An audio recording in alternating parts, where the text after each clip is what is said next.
Hello, so I'm going to be talking you through identifying effective structural devices in The Girl on the Train, which is the text that I will be working with today. So this is our question. It always stays the same apart from where the text has come from in a novel or a short story or whatever piece of work.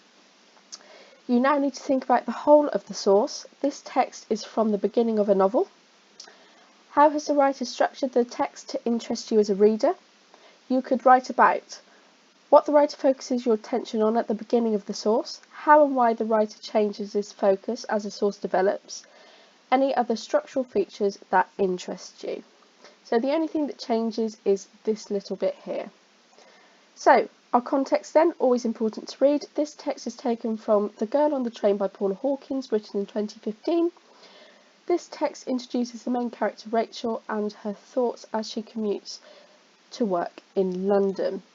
So I'm going to do focus at the beginning and I'm going to roll in perspective.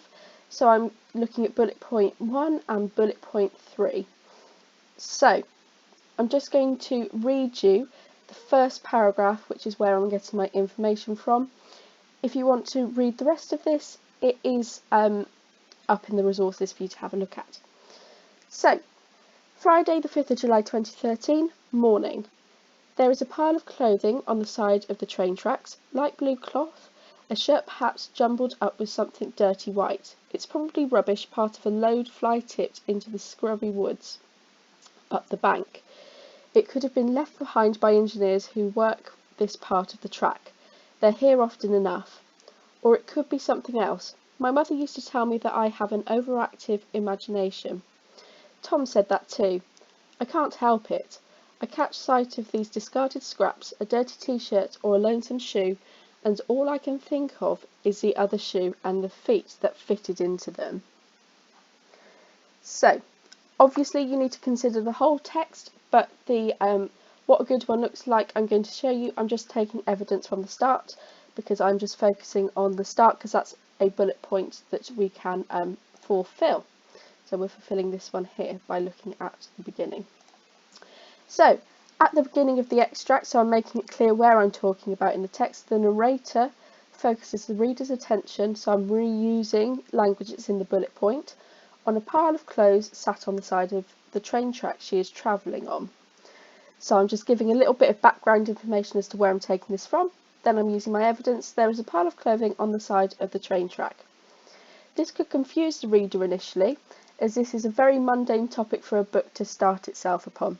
Because relatively what she's talking about is quite dull and boring, so I'm making that point and then I'm saying why I think the writer has chosen to do that.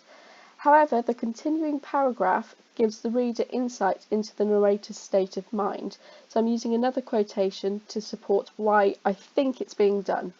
All I can think of is, I'm leaving a little bit out there and I'm putting ellipsis to say that I know I'm missing stuff out. So all I can think of is the feet that fitted into them. This perspective, so I'm now using another structural technique, informs the reader that not only does Rachel have an overactive imagination, so again I'm using another quotation, she also worries about the conclusions and events that everyday objects and their placements may have on their owners. So there I'm making some inference, some more in-depth analysis, and I'm explaining why I think the writer has chosen to start the book in the way that she has. Obviously we need more than one paragraph, so we need to go off and look at another one, but for the time being, this is what a good one looks like.